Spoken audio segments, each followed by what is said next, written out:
Welcome back to the Daughter Arise channel. My name is Yvonne Ellis and I'm founder of Daughter Arise, and this channel is about supporting survivors of childhood sexual abuse, and I share on this channel my experiences of going through sexual abuse in the hopes of giving hope and encouragement to other survivors. I also cover news stories from around the world regarding other survivors of childhood sexual abuse to raise awareness and to give voice to their story.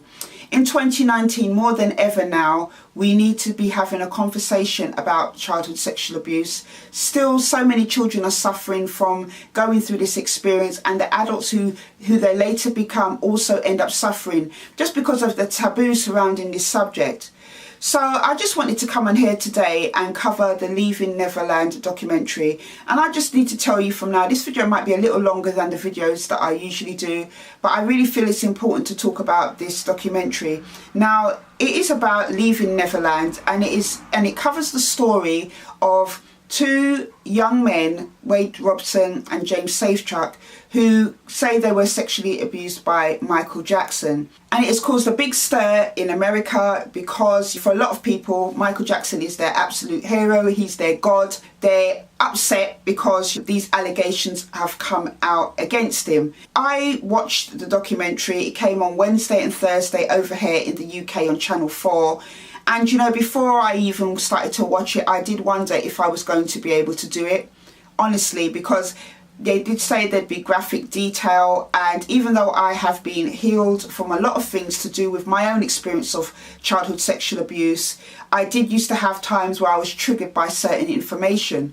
But I did pray about it before I watched it. I covered myself by the blood of Christ, and I was able to watch both parts of this documentary. So as I said, Leaving Neverland is about the story of these two young men, and right from the beginning, you know, we were built a picture of what their childhood was like, what they were like as children, their aspirations, things they liked at the time, and it led into how they met Michael Jackson. Wade loved to dance. Apparently he was a shy child, but he loved to dance, and the mum said that Michael Jackson was his idol. And even right from when she even said that, Wade's mum, I knew there was a problem anyway. The fact that this young boy could have this man as an idol, and the way that she talked about him, you know, I didn't feel very comfortable with. James's mum had a similar story, and James ended up being in a Pepsi commercial with Michael, and it was interesting to hear how that came about. As time went on over the documentary, I could clearly see the grooming process that Michael was playing out with both the kids and the parents. Now, the parents, I must say, did not protect their children in no way, shape or form. There was a part early on in the first part of the documentary when Wade's mum was thinking about the good times and smiling. I just thought it was totally inappropriate that you're here on this type of documentary talking about your son's journey to finding his voice and telling the truth about what happened to him with Michael Jackson, and you're smiling and thinking of the good old times. I thought it was totally inappropriate. But as we go on with Wade's mother, we can see what is called in probably the showbiz circles as a showbiz parent. She wanted the best for her son. She took him along to dancing competition for him to, you know, dance as Michael Jackson. She seemed to be totally blown away by the fact that her son, he could possibly be around Michael Jackson, and she made sure she made that happen. The father, they didn't really talk about a lot in the documentary, Wade's father, but I was able to find some information online about Wade's father. And when the case, I think it's not, I'm not sure if it's the Geordie Chandler case or Gavin Alzino, I'm not sure which one it was. At the time when a reporter approached him, around that time when that case came out, he confessed to this reporter that 30 years before, he himself was sexually abused by someone, and it was the first time he ever told anybody. And he spoke about a little bit in that interview with this journalist how he felt helpless about his son Wade. Wade's mother was so focused on getting her son around Michael Jackson to give him the best opportunities to make it that she actually pushed Wade's father away. James's mother and father were together. They seemed starstruck as well, especially James's father. James's father wouldn't hear a bad word about Michael Jackson. in any way, shape or form during the whole time everything was happening at different stage. He thought he was a great man, you know, he did a lot for humanity, he did a lot for kids, he was wonderful. It's no wonder that Michael felt comfortable enough to ring and be saying that to the mum, I don't have any friends, I'm wanting to come over and play with James. Because after the Pepsi commercial, he started to build up a relationship with James, same way that he did with Wade. And the grooming process was in full effect. If you don't know what the grooming process is and you care to find out, I will leave some information in the description box below, because I feel that in terms of everything that I've seen surrounding this documentary, people are blowing up and getting angry because it's their God, Michael Jackson, people are talking about, but they forget that he is a man and they don't know information about what sexual abuse actually entails. But we can see clearly that Michael was grooming both of these boys. Right from the beginning, when they had their first encounter with him, he was telling them they were special, letting them try on his hat, his jacket, giving him his jacket, telling Wade, you know, he's a good dancer, really playing on these boys' awe of him. You know, they were awestruck that this big superstar, we've not seen anybody like it since, who had this godlike superstar status, be interested in them. Who wouldn't, as a 7-year-old child, think, wow, look at this? At the time, Michael Jackson was absolutely everywhere. But, you know, he was able to win these boys' confidence, and ultimately he was able to win the parents' confidence as well. So for me, some red flags should have been alarming in these parents' heads, rather than them being blindstruck by Michael Jackson. First of all, with James's mother, he wanted to come over for a play date with her little son. And he rang her up and said that he was lonely, that he didn't have any friends. And because she said Michael seemed so childlike, so innocent, she allowed him to come over, and they were in James's closet on the floor playing with toys and playing with the clothes and stuff. At what point does alarm bells start ringing in your head? When I saw that and heard her talk, I thought to myself, wow, you really thought that was okay for a 30-year-old something man to come over for a play date with your son? Wow, you actually thought it was okay because it's Michael. No, it's not okay under any circumstances. And if it was a normal neighbour, Joe round the block, she wouldn't be doing that. And she let down her son in the first instance by allowing this type of contact. With Wade's mother as well, it was the same. She'd allow him to go out, you know, for dates, on play dates and different things like that. And she was made to be felt special because he did let them, you know, get limos to come and pick them up and take them to places that they wouldn't be able to have access. So they felt, oh, you know, this superstar is interested in us. I've got Michael Jackson as a friend, not knowing that actually he was grooming them to groom their sons. James's mum then talks about when they went to Paris with Michael Jackson on tour. So by now, Michael has built this rapport with the child, got the parents' full trust because he was already taking them out and about and doing things with them. He asked to sleep in the same bed as her son. Now, just the audacity of that when we think about that, because, you know, we're not strangers to this. And I know this video is not going to be popular with people, but I don't care, because at the end of the day, there's sexual abuse going on and this needs to be discussed. If we look back in the day at the behaviour of Michael Jackson, a lot of people wrote it off as weird. The fact that he would sleep in bed, hang around young boys, and, you know, people say, oh yeah, well, Michael Jackson loved kids. But if we look on it now, what type of kids did he actually love? We never saw him with little girls over sleepovers. It was always a specific type of boy between a certain age that Michael Jackson had around him. But yes, he had the famous sleepovers with people like Corey Feldman and Macaulay Culkin. And as a matter of fact, Corey Feldman came out today and took back what he said about ultimately standing by Michael Jackson. Again, that is a paedophile's actions for you.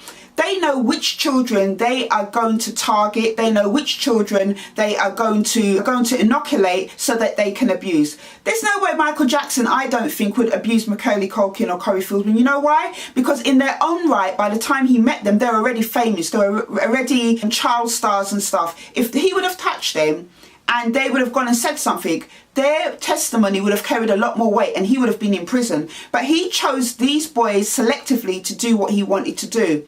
And when James's mum was talking about the fact when they went on Paris on tour, he's already asked now, both of the parents said in different circumstances, that he asked them if their sons could sleep in the same bed. They automatically shut that down and said no, which was the right thing to do. The only problem was that when he asked again, over time, because he had already built up that trust with them, they started to allow it. They started to feel it was okay. And that was a bad move. James's mum, she was shocked that Michael and her son were on one floor and she was put on another floor in another part of the hotel. When she spoke to Michael Jackson's aide about why that was, the aide turned around and said, actually, there were no rooms. So she took that on that word of, there were no rooms. The second time it happened, she said, this time they had put her in a room several floors away from Michael Jackson and her son. And, she started to feel a little bit of a way, but then she didn't do enough to question it. Now, if that was me and a grown man, no matter what his status is, was to come to me and want to play with my child, want to come around for play dates and tell me he's lonely and say to me, oh, can my son or can my daughter sleep in the same room as me? I would tell him to get the hell out of here. I'm saying that in the clean way, because at the end of the day, there's no way I would allow a grown man to sleep in the same bed as my children. Just no way. So, I don't understand why they would have allowed that. But again, as we can see, the parents were both starstruck. So by now, we're now onto the abuse and to hear their experiences of the abuse. So again, we see in both cases, and I'm going to give an example of the grooming in Wade's case, where now he's now got Wade sleeping in a room with him and has had full access to him now, got the parents' trust. He's now 7 years old.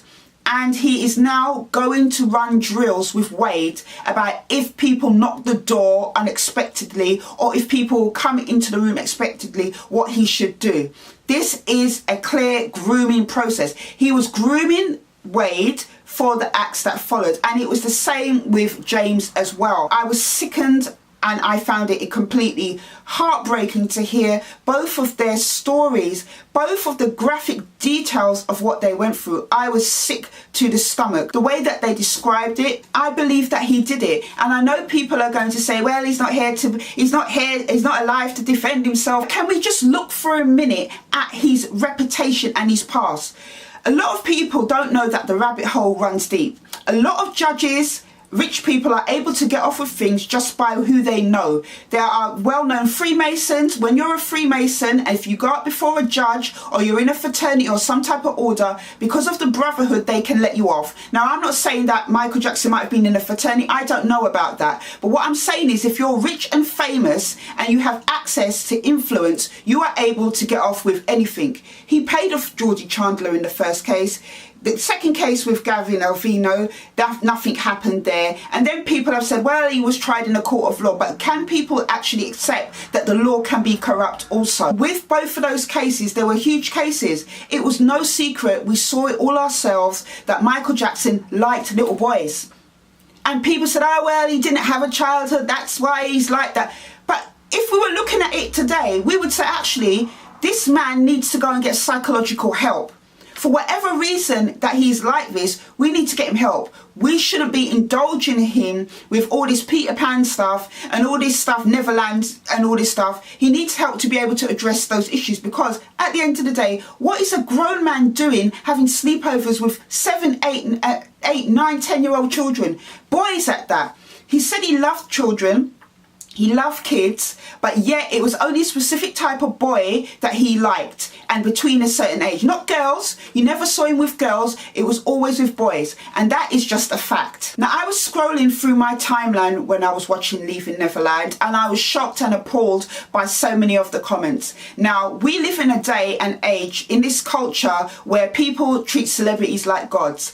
At the end of the day, celebrities are not gods. They are human beings, and because of the star status of Michael Jackson and the way that he was allowed to be like a godlike figure, people elevated him to a stage that they treated him like a god. And on my timeline, I saw people going in on Wade Robson, in on James Safechuck, saying they're not even going to watch the documentary. They believe they're lying, how he's quitted. But I want to ask a question to these people. How many of you have actually read up on childhood sexual abuse? How many people have read up on what a paedophile is? How many people know what grooming is? Completely writing off their testimony. And yes, Wade did explain why he lied in both of those cases with Geordie and Gavin. And you know, I'm going to talk about that in a little bit, but the way that people were writing them off, and everybody was for Michael Jackson, everybody was talking about he's not here to defend himself, but yet LaToya Jackson in an earlier interview in 1993 spoke out about the same thing, about her and her mum finding checks written out to children. And she went in on him on the camera saying which 30-something-year-old man has sleepovers for days and weeks on him with little children. And in the aftermath of that, she was nearly excommunicated from her family for speaking out like that. In plain sight, he was able to do this while he was alive, and nobody said anything. Everybody writ it off and said, oh well, you know, it's Michael, you know, he never had a childhood, but he was already doing this stuff in plain sight with young boys, but nobody questioned it because hey, it's Michael Jackson. So the details were graphic. Yes, the details were graphic, but I believe it was necessary, because I think, and part of the work that I've been doing for the last 8 years as founder and director of Daughter Arise, somebody who's been supporting survivors for a long time, I am myself a survivor. I believe that one of the reasons why a lot of people don't take childhood sexual abuse seriously is because a lot of survivors are not willing to go into graphic detail, and that's totally understandable. If you were traumatized and raped as a child or molested as a child, you don't want to go into those details. For a lot of survivors, it's very, very triggering, and it is very, very hard. Even in my book, Daughter Arise, I never spoke in detail about what my dad did to me for those 5 years from the age of 9 to 13, because I didn't feel comfortable enough to do it. And that is totally understandable. But just because they've shared these details, people were saying it was too graphic. Let me break it down for you. It is real. This is what's happening to children right now as we speak. It's happened to me. It's happened to other survivors. Millions of us all over the world have had to go through what Wade and James has gone through in some similar type of way by being sexually abused as a child. And one thing I did like about this documentary is that it was real. And I like the fact that they told people before the breaks that, you know, it's graphic in detail, warning people, because it needed to be said. It needed to be done in this way. This is what is needed right now if we are going to talk about sexual abuse. It is not a pretty subject, and it's not. I know people love entertainment and they don't want to hear nothing nasty or whatever, but this is a reality for children all over the world now, and it's been the reality for many survivors. As I listened to the detail, I did feel really upset for them. My heart broke for them as I listened to them and the things they had to go through. But you know what? It's going to encourage so many other male survivors to come forward with their story, because, you know, it needed to be said. You know, people, you know, were going in on them, as I said, on Twitter. Oh, they're not crying, they're not this. At the end of the day, if you've not been through sexual abuse, how can you dictate to anybody who's been through it how they should behave and how they should respond? A lot of survivors go through disassociation. I went through disassociation when I was sexually abused. I was able to detach my emotions from what was happening to me. That was the only way I could survive it. And even years later, when I was able to speak about my experience, I didn't break down and cry for a long time. I was able to reel off what happened to me when I went to psychotherapy, and for the first time at 22, after I had my first mental breakdown, and I had to unpack all of that. And after a while, I was able to start to grieve for what happened to me, and I was depressed and I broke down and cried. But just because they're not turning on the tears for the camera doesn't mean that they never went through it. Just because they didn't break it down the way you wanted to, and people were comparing the skin condition and everything else, they couldn't be telling the truth. How we process it as survivors is different to how you want the information. They processed it in a way that they were able to, and that should be good enough. There came a point where Michael then started to say now he's been sexually abusing and raping these boys for a long time, and now he's got so comfortable, he's saying to Wade's mum that he just wants to take Wade, not even asking her. And the mother's response, I'm sorry, I have to go back to the parents. What were they thinking in allowing this man, any man, to be able to have this much access to their children? It's just so troubling and disturbing to me, because those little boys wanted protection, but they didn't even know what was happening to them, or what it needed was an adult, a parent, to be able to step in and say, no, this is not right. She said there was a conversation between them where he then said, I always get what I want. Yeah, he always got what he wanted, because people treated him like a god, and people were able to, allow him for all these things that he was doing because it's Michael Jackson. And she turned around and said to him, oh, I'm not going to give my son to you, but I'll share him. Wow. I just said wow at that point. I was just like, Really? You're really going to say that to him? You're really going to let your son down like that? It's just so sad that they were allowed for years and years and years to go through such a horrendous and traumatic experience. There was one particular scene in the first part of the documentary where Michael had sent a video, I think it was, to James to wish him a happy birthday. In that moment, besides the grooming and everything else, when I saw this part in the video of him looking into the camera, wishing him a happy birthday, I knew that something was going on that shouldn't be going on. Michael looked into that camera so seductively. It was disgusting, absolutely disgusting to see that.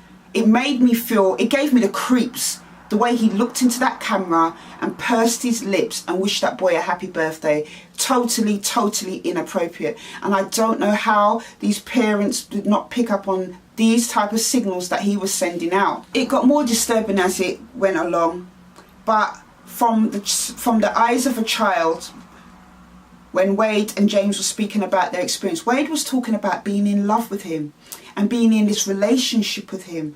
And you know, it just made me feel really uncomfortable, really, really angry, because the way that he was able to twist these young boys' minds. What you got to understand with sexual abuse is that as a child, you have no idea, no understanding of what is happening to you. When you have been groomed for so long, remember, they were groomed for many years, about 7 years of being groomed and being raped and being told certain things by an adult, not having access to any information that would help them to know otherwise. He was able to convince them that they were in a loving relationship and that what they were doing was loving, and it was just unbelievable to hear that, and sickening to see how that adult-child relationship was twisted and warped into something that was so crazy, where they're describing being in love with him, being in a relationship with him, and the things that he was doing with them. It was really, really troubling. What I didn't really like about the documentary, especially in the first half of it, was the way that it was shot. It almost had, in some places, when it was doing the aerial screenshots, like a film kind of theme to it, the way the music was set out and the filming of it. I didn't really like that, actually. When I think about documentaries, I think about things like Panorama, programs like Panorama or Louis Theroux. The seriousness of it doesn't require music or anything else, and I think that just having their stories, their family stories, was enough without these kind of dramatic shots.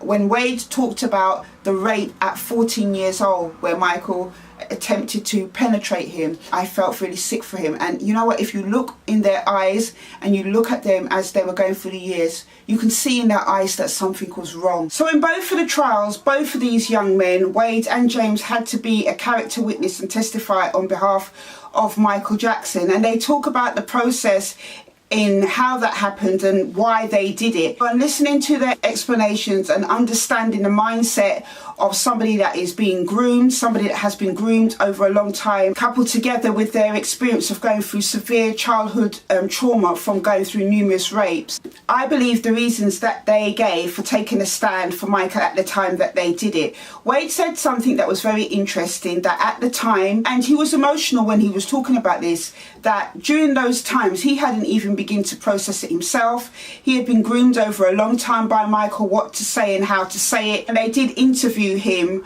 as part of one of those trials when they were going around and talking to different people, and he gave his reasons that at those times, both at 11 and 22, he wasn't at a place where he'd even begin to understand or process his experience, and that is why he lied. And I believe the reasons that these young men gave. For both of them, it seems that their children, having children, becoming fathers, became a trigger for them. The case of Wade, who said that on seeing his baby, feeling total love and protection for his baby, he started to get these thoughts about what Michael was doing to him that Michael could do to his son. And he talked about how he felt angered and raged by those thoughts. And he opened up something within him that made him for the first time start to break down about his experience. But before even that, both of them did experience depression, disassociation, anxiety, all these different types of things. And a lot of these symptoms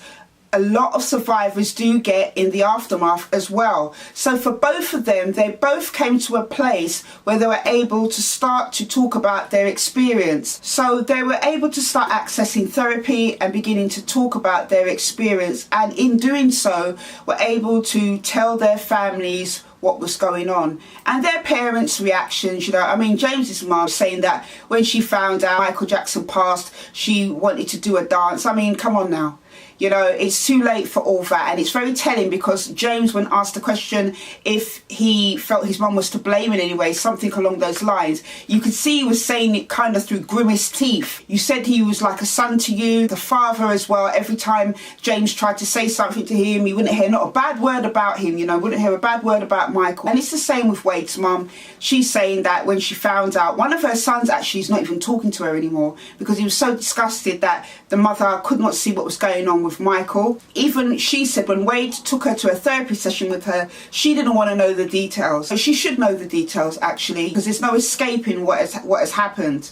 But for both of these men, they've had to process this experience in a totally different way, and I take my hats off to them. As I said, I believe they were sexually abused by him. We all have eyes in our head. We saw clearly what was going on in the 80s and nobody thought to question it because he seemed so harmless. You have what LaToya Jackson has said about him. There's so many different things that have been said that people are just totally willing to overlook because he played some of their favourite music. And the thing is, I used to like Michael Jackson's music, but at the same time, I never treated Michael Jackson like he was an idol, like he is a god. I see on Twitter people going down to Channel 4 studio to protest. I mean, come on now, get a life. God says we shouldn't make anybody an idol, and a lot of people make these celebrities an idol.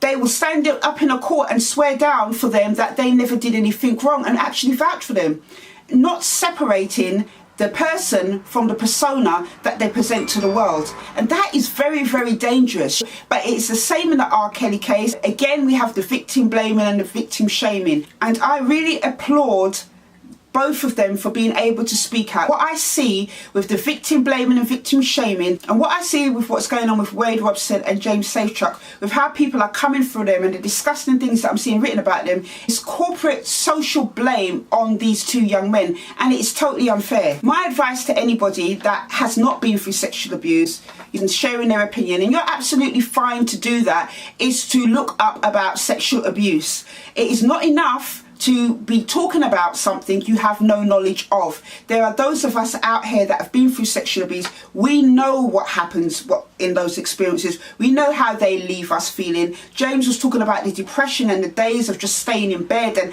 being unable to function at certain times. And he said this statement that just so resonated with me. On seeing his son coming to the same age he was when he was starting to get sexually abused, James said that it started to affect him. He had started to have difficulties as he saw how little and precious his son was, and he imagined how he was at that age. That is something I talk about in my book, Choose Life. That is something I talk about in my book, my autobiography, Daughter Arise. This is something that is real for a lot of adult survivors who are now parents. There is a triggering effect and a feeling of helplessness when their child gets to a certain age around the time they were abused. And I'm going to be doing a video on this to talk about this, because this is an issue that affects a lot of survivor parents. It is real what they experience. I don't believe it is for money. A lot of people say, oh, well, it's for money. Well, if we look on it, Wade in his own right, even after everything, because he still looked up to Michael Jackson. He said even though he did these terrible things to him, he still felt a love for him. He still wanted to be there for him, care for him. Even after that, he went on to be a successful choreographer, earning money. I don't believe it is for money. I don't believe somebody would put themselves through the ridicule, the threats and everything else from the whole world to just get money. I don't believe it. I don't believe it at all. And if we as survivors know that one of the reasons why many survivors don't speak out is because of the victim blaming and the shame they get from their own families, and that is within their own families. And if that can happen to even just the ordinary everyday survivor that is unknown to the world, the ones who try to speak out like myself, who were ostracized from their families, who were blamed for what has happened to them, who saw their families go behind the abuser and back them and treat them like dirt and cut them off, why would a survivor who's high profile like them come forward to do that to know what would happen to them. It doesn't make any sense. There is always a personal cost involved for the survivor that speaks up. Always a personal cost. I'm going to leave a link to my video I just done recently about the personal cost that survivors have to go through. I hope that they are able to find some kind of closure and peace. Obviously now they are the most famous male survivors in the world, unfortunately, but I hope that they'll be able to use this platform to help other people by continuing to share their story. It is not pleasant to hear. A lot of people don't want to know about it, but it is what it is, and we need to stop piling it on. I've heard people say, oh, it's because Michael Jackson is black, it's because he's rich, it's because of this, it's because of that. At the end of the day, we need to stop enabling paedophiles, enabling people who do this type of crime by being on their side. You don't know them, you know, you don't know what they're like behind closed doors. You're looking at the megastar and the music, how it made you feel good, but you do not know the man behind closed doors. The evidence was in plain sight that these type of things were going on, and I know a lot of people are not going to like what I have to say. It's time to wake up to reality. We're seeing it played out in the R. Kelly case.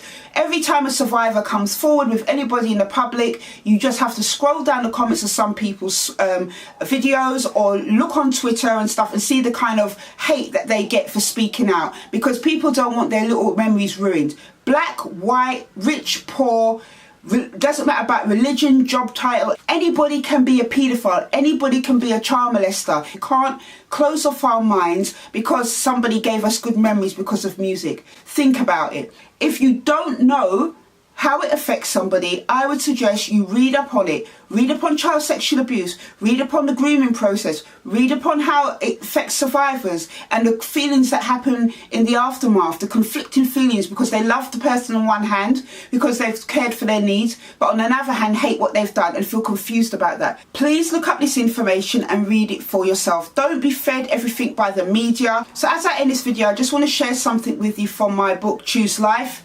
It's available on Amazon and Waterstones, and I released this book in January this year, and it is an awareness practical self-help workbook for survivors of childhood sexual abuse.